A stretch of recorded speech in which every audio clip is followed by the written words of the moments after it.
The Healing Principle, page number 396. The vital principle that pervades all simple and complex organisms and substances manifests itself through various media and underlying and under varying circumstances. The grain of musk that was exposed for 17 years in an open atmosphere, constantly revealing itself to all who entered its aura, was not perceptibly reduced in weight or power to impress the olfactories.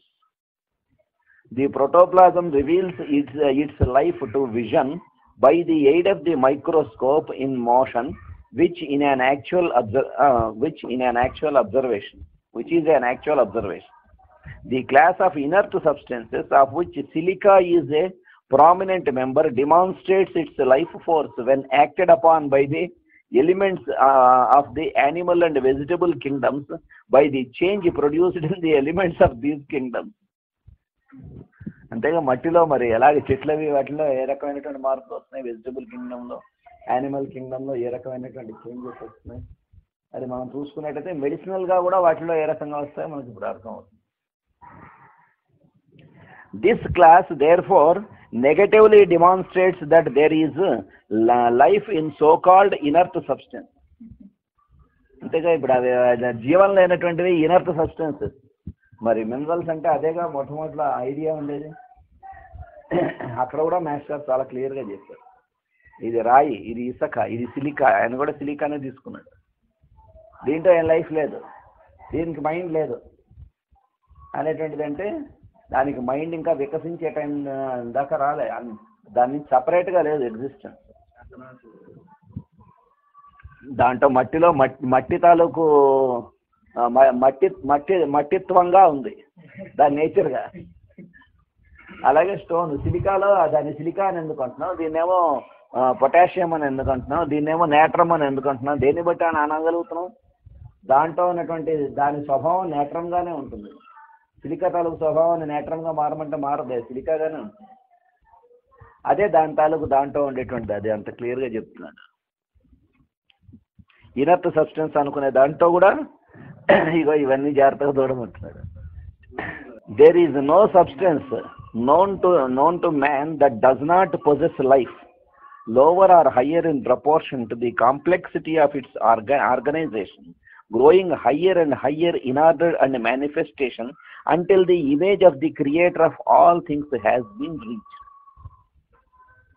కాబట్టి ఎక్కడా కూడా ఏ substance లోనూ కూడా దాంట్లో life లేదు అనడానికి వీల్లేదు. దేని డిగ్రీస్ ఆఫ్ అవేకనింగ్, దేని డిగ్రీస్ ఆఫ్ లైఫ్ దానికి ఉన్నాయి. Shall it stop with man? No.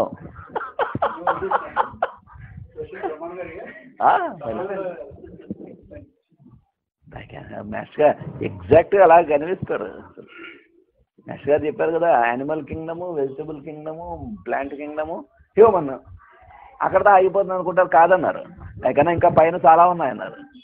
Human Kingdom అనేదే పరమావధి కాదని చెప్పారు. The higher type is yet to be seen in God, the author of life and its every medium. We observe that the animal body loses its density or individuality, vital energy, and the elements instantly manifest their own individual vital forces, each to its kind like busy bees, until the shapeless mass has been transformed to its original depth. The acting and acted upon, the lively and the inert bodies and substances are observed throughout nature. ఎంత ఫిలాసఫీలోకి వెళ్ళిపోయాడో ఇది. ప్రకృతిలో అన్నీ కూడా అలా గమనిస్తూనే ఉండాలి, కనిపిస్తూనే ఉంటాయి. ప్రతిదీ ఇనర్ట్, కొంత యాక్టివ్, పూర్తి యాక్టివ్ అన్నీ కూడా ప్రకృతిలో మనకి దర్శనమిస్తూనే ఉంటాయి. To make use of the lesson of life is the demand of the day. To make use of the lesson of life is the demand of the day.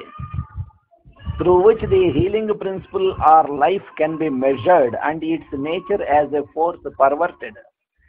An idiosyncrasy is to be corrected, or if you prefer, cured.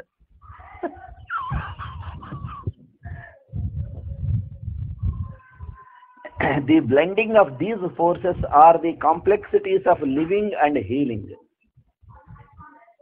We see the blending of life and death into each other until the one disappears within the other. If it be life perfected and pure, it is the complete absence of visible death.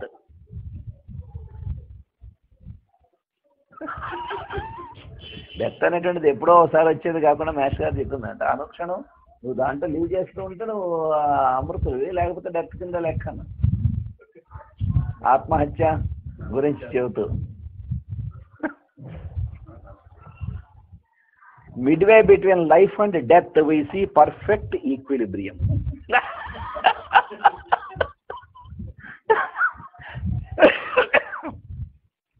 This condition becomes the necessity of all reproduction or nutrition through which we observe life living and acting upon its media.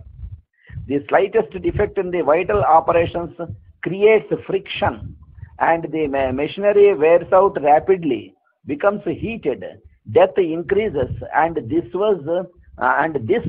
that was a slight defect becomes a threatening monster, yet great only through results.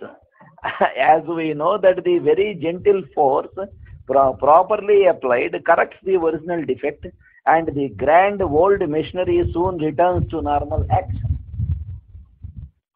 అంత అద్భుతంగా ఇచ్చాడు అసలు.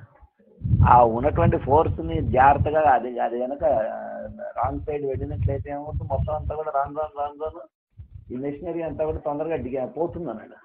కానీ మళ్ళీ అదే great force వెనక్కి తిరిగి వీటిని అన్నింటినీ సెట్ చేయగలదు. The defect may or may not be an idiosyncrasy.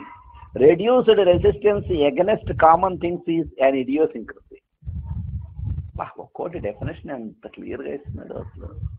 Reduced resistance against common things is an idiosyncrasy.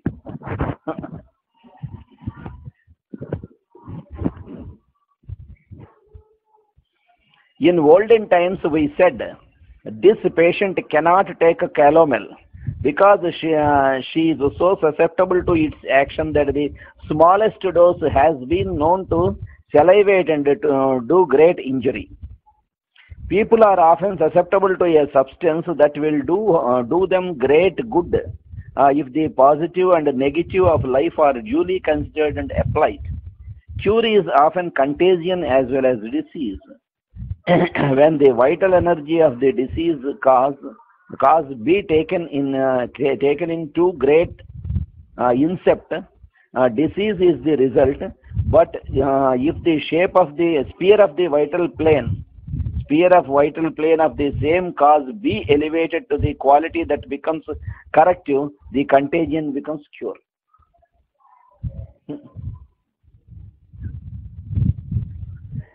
Cure must seek the same via as cause. In entering the economy, it must rap at the same portals. Disease అనే దానికి ఎలా అయితే ఒక separate entity లేదని చెప్పాడు ఆయన, cure కూడా అంతే. The aura of a given substance causes a sickness. This has been observed by long distance inhalations of rose wine. The rose causes sickness in some people. This has been observed in the painter who takes colic from the aura of his brush. Even when painting in the open air, or the same colic may come from sleeping in a newly painted room. అది ఆరా. వాడికి ఆ brush పట్టుకునేసరికి కడుపు నొప్పి వస్తుంది. ఏం చేద్దంటే ఆ smell ఆరాగా వీడికి పనిచేస్తుంది. If so small a quantity can make him sick, why would it is not be a wise experiment to attempt to reach a quality so subtle that it would make him well enough to resist this aura on other occasions? If the vital wrong can be corrected, he is well, and his resistance has returned, which is his protection. కాబట్టి వాడికి ఆ చిన్న ఆరా వచ్చేసరికి లేదా ఆ rose colour ఆ smell వచ్చేసరికి గులాబీల వాసన వచ్చేసరికి అంత దూరంలో ఎక్కడో గులాబీల వాసన వస్తే వీడికి ఇక్కడ కళ్ళు తిరుగుతాయి, కళ్ళు తిరిగి పడిపోతూ ఉంటారు. ఏం చేత అంటే గులాబీల వలన కాదు, ఆ ఆరా అనేటువంటిది దాని తాలూకు ఆరా వీడి ఆరాలో అలా పనిచేస్తుంది. కాబట్టి అది మనం సరిగ్గా చూసుకుని హోమియోపతిక్గా కనుక ట్రీట్మెంట్ వాడికి కాన్స్టిట్యూషనల్గా ఇస్తే అది సెట్ అవుతుంది అంటున్నారు. If a chemical antidote should be suggested, it would surely be reasonable to inquire what we expect to antidote, as the substance known as the sick-producing cause was too small to be observed by the aid of the microscope and was an insoluble, and yet it was so powerful that it made the individual sick. వాడికి ఏం chemical వాడికి ఆ రకంగా sick అవ్వడం జరిగింది, ఏ విషయం ఏ item వాడికి sick అవ్వడం జరిగిందంటే దాన్ని మనం ఫైండ్ అవుట్ చేస్తాడు. మైక్రోస్కోప్లో దొరక్కపోతే అంత స్మాల్ అవ్వచ్చు, కానీ అంత స్మాల్ ఐటెం కూడా వాడిని చాలా సిక్ చేసి మూలపడేస్తుంది. Not all are so affected. అది కనుక మనం సరిగ్గా హోమియోపతి కనుక ట్రీట్మెంట్ చేస్తే వాడికి మళ్ళీ రెసిస్టెన్స్ పవర్ డెవలప్ అయ్యి ఇవి ఇంకా దగ్గరగా వాడికి రోజ్ స్మెల్స్ ఉన్నా సరే, రోజ్ ఫ్లవర్స్ ఉన్నటువంటి గార్డెన్లో ఉన్నా, లేకపోతే కొన్ని వందల రోజెస్ ఉంటే దాంట్లో వాడిని కూర్చోబెట్టినా వాడికి ఏమవుతుంది. మరి ఇంతకుముందు అంత దూరంలో ఉంటేనే వాడికి తేడా చేసేది. Quite likely the healthy man is not so affected. Therefore the contagion for such it was could not be due to nothing but lack of health or sickness. Then this which is a recognized idiosyncrasy is sickness. Was he sick before he took the colic? Was he sick before he was sick? What is sickness? The curative remedy is sometimes pointed out to the intelligent physician by accident through symptoms. The animal organism can generally resist the crude substances when the lower attenuations may make him sick, and this is especially true of substances inert and insoluble. Crude substances ఒక్కసారి వాడి sick చేయొచ్చు, కానీ అదే వాడికి పొటెన్సీస్లో వాడిని cure చేస్తుంది. ఇప్పుడు ఈ సెన్సిటివ్ మంచి స్మెల్స్ ఉన్నాయి, వాటికి బాగా సెన్సిటివ్ అయ్యి కళ్ళు తిరిగి పడిపోతున్నాడు. పువ్వుల వాసనలు వచ్చాయి, అగరబత్తీల వాసనలు వచ్చాయి, వాడికి ఇగ్నేషియా వేసాం, అదే ఫ్లవర్ దానికి రిలేటెడ్ ఫ్లవర్తో మందు తయారు చేసి దాంతో తగ్గుతుంది.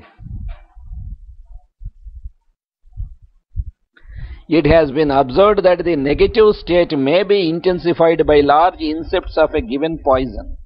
A subject is rendered more sensitive to ruse after once having been poisoned by it. The causes must be very similar when the effects known by symptoms are so nearly identical. Hence it is that persons susceptible to that poison of ruse are also equally susceptible to the curative and correcting principle. వాడికి Rhus tox poisoning, రూస్ wine poisoning జరిగింది, వాడికి దానివల్ల చాలా తేడా చేస్తుంది. అది వీడికి poison అయింది, దానివల్ల వీడికి ఎఫెక్ట్స్ వచ్చాయంటే అర్థం ఏంటంటే డెఫినెట్గా దాని తాలూకు క్యూరేటివ్ ఆరా కూడా వీడి వైటల్ ఫోర్స్లో ఉంది, డెఫినెట్గా క్యూర్ అవుతుందని అర్థం. Rhus apparently cures Rhus poisoning in some cases. Rhus tox వేస్తే క్యూర్ అవుతుంది కొన్నిట్లోనే అంటున్నాడు, అన్నిట్లోనే కాదు. But actually cures the patient because he needed ruse or a similar dynamis as badly before as after he was poisoned. The incept that caused him to become sick was too large to cure, and it made him sick. The highly potentiated ruse cured him of the sickness he had before he was poisoned, and the disease that he has instantly seizes, and as its cause is overcome by the normal vital reaction, he, not having taken enough of the poison to make a well man sick, but only enough to make a sick man sick or worse, recovers his normal state in a few days. then Rus has not cured Rus poisoning, but the patient is of his susceptibility to Rus poison. How different is this state from the state of large dose poisoning by morphine or any other crude drug which must have its own antidote? In one case, the patient is poisoned because he was sick, and in other, he is sick because he is poisoned and was not susceptible to the drug that made him sick, and cannot be impressed by that drug only in toxic quantities. This again brings out the positive and negative state of human system, in which the individual may be as unable to protect himself against the cure as cause, as unable to resist cure as cause. Cure and cause are different planes in the same sphere. What is contagion as understood, and what is cure, but the irresistible appropriation of some unknowable energy applied by accident or intelligence. We have seen that Rustox cures the patient of his sensitiveness to Rustox as well long after as before he was poisoned by it. This is not isopathy, as it was not Rustox that was cured, but the patient and his was simply pointed out to the intelligent physician by the accidental poisoning, wherein Rustox was pointed to as one of the medicines that he is sensitive to, being fully understood that the patient is always highly sensitive to his needed medicine. This therefore is but a centering of a complex of symptoms in a homeopathic problem. The negative state of the body, as observed, is utilized by the electrologist or magnetic controller, demonstrates many facts. The mesmerist, by his peculiar movements, so acts upon the negative subject that the latter is deprived of sensation. His tongue can be punctured and a needle passed through. He can be managed like an automation without sensation, but the positive subject cannot so easily surrender himself that he is negative enough to be influenced in the slightest degree. Some can, by slightest resistance, oppose the mesmerist. Others are at once controlled and made unconscious. In this state, the forces of the body are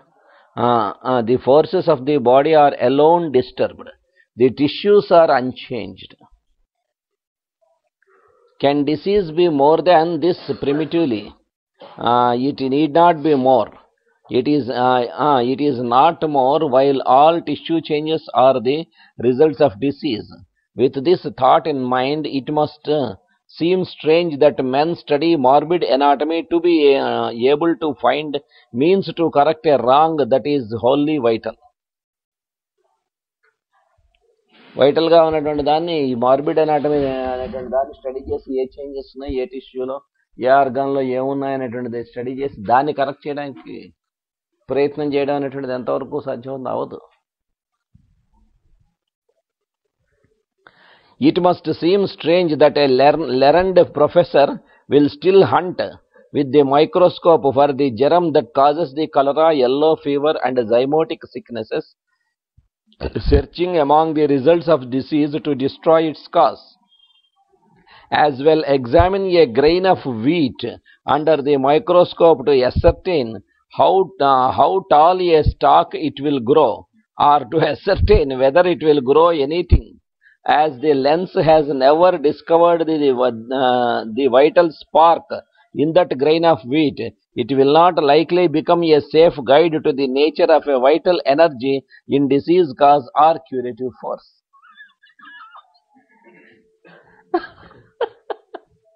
microscope లో గోధుమ గింజను చూసి అది ఎంత పొడవు అవుతుంది, ఇలా వస్తుంది, ఇలా ప్రొడ్యూస్ అవుతుంది అనేటువంటిది ఏం చెప్పలేం కదా. అది ఎంతవరకు సత్యమో ఇది కూడా దీని గురించి కూడా అదే జాగ్రత్తగా తెలుసుకోవాలంటున్నాడు.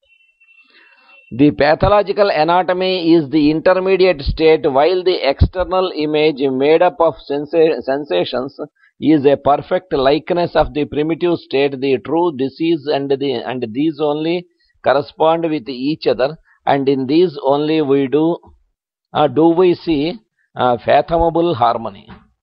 The study of morbid anatomy can never reveal the remedy to correct the illness of man, no more than the study of the bark of the poison oak will reveal the cause of its life force, being such a disease producer or poison. As well to study the root of the aconite under the lens to see what it will produce upon the animal force, as to study pathology to ascertain what entity will subdue it and drive it from the human body. The curative principle is not found in that way. Oh poisonous oak కానీ లేకపోతే ఒక aconite కానీ వాటి తాలూకు పార్ట్స్ని వాటి తాలూకు బార్క్ని మైక్రోస్కోప్లో చూస్తే ఇగో ఇలాంటి పాయిజనస్ ఎఫెక్ట్స్ ప్రొడ్యూస్ చేస్తుంది, ఇలా చేస్తుంది అనేటువంటిది ఎక్కడ చెప్పలేము. ఎప్పుడు చెప్పగలం? దాన్ని మన ఎక్స్పెరిమెంట్ చేసి ప్రొడ్యూస్ ఎవరి మీదైనా ఉపయోగించినప్పుడు మాత్రమే తెలుస్తుంది, లేదా బై మిస్టేక్ అది ఎవడైనా మింగినప్పుడు దాని పాయిజన్ అని తెలిసినప్పుడు అప్పుడు తెలియాల్సిందే. అలాగే ఎలా అయితే తెలుస్తుందో దాని తాలూకు పవర్, వైటల్ పవర్ అనేటువంటిది, క్యూరేటివ్ పవర్ కూడా అలాగే తెలియాలంటున్నాడు. అక్కడికి పట్టుకొస్తున్నాడు. Two negatives make an affirmation. Take it for granted that there is a minute state minus state that we call susceptibility. If we apply the drug power, we shall see that much of the drug makes sick. A small amount of the drug still makes sick. So small an amount that people ordinarily are not disturbed, and yet this sensitive one is made sick. Extreme reduction of the quantity still makes sick, until a plane is reached similar in quality to that of the dynamis of the sick-making cause. Then it is that the two minus states or conditions are fulfilled, and sickness does not follow, and the susceptibility has been unconsciously removed. అక్కడ ఉన్నటువంటి negative point, susceptibility minus point ఏదైతే ఉన్నదో, దీని తాలూకు minus పాయింట్ను కూడా అంత దాకా నెమ్మదిగా పైకి తీసుకొచ్చి అక్కడ కనుక మనం దాన్ని ఎస్టాబ్లిష్ చేసినట్లయితే మనకి తెలియకుండానే ఈ ఉన్నటువంటి మైనస్ పాయింట్ మొత్తం ఎలిమినేట్ అయిపోతుంది. Unconsciously removed. This has been observed in seeking cure by change of atmosphere, and cures have been known to be cures when consumptives have fattened in malarial swamps. వాళ్ళని ఆ place నుంచి, ఆ area నుంచి మార్చడం వలన వాళ్ళలో చాలా వరకు బెటర్మెంట్ కనిపించడం అనేటువంటి కూడా దీని వలనే. When the curative power of the corrective agent is observed, it may be said that two negatives have met and a positive is the result, or health or cure. Similars have sustained the great law. The sensitive state has been produced by a peculiar atmosphere, and cholera is the result, or smallpox is the result. If it be the latter disease that is prevailing, all people not protected becomes susceptible, and the poison or noxious influence takes life in the negative condition of the medium. If the poison or cause be attenuated to such a plane that the most sensitive person is only slightly disturbed by proving it, the terrible disease can be prevented. If it would seem better to protect from smallpox in this way than to vaccinate. అంటే vaccination ఇచ్చే కన్నా ఈ రకంగా ఐసోపతి ప్రకారం కన్నా ఈ రకంగా చేయడం అనేటువంటిది more effective and more harmless. Either by vaccination or neutral contagion, there is a monster poison in the economy. Who dare talk of filth and ignorance and ignore the fact that the natural contagion is more than the charge? If a smallpox virus is so subtle that even when diluted with millions of volumes of atmospheric air is yet a poison, Who can say what attenuation may not produce the disease until faithfully tried on sensitive persons? The trial in a season when smallpox does not prevail would not satisfy the enquiry, as the sensitive ones are not manufactured so frequently. The trial then of a single person could not better the matter. The proving of all attenuations of variolinum would be a great gain to our philosophy, as the provings of the morbid products have helped the study of our chronic miasms. Dr. Finke has made a good beginning toward finding out what the variolinum will do. The wise ones who stand off and sneer often come in after the truth has been discovered at great sacrifice and say, I told you so. These people are often useful, as they create opposition enough to stimulate through search after facts. They have a place in the world, but they do not know it, and often cover up the regret that they have been born by sneers at decent people.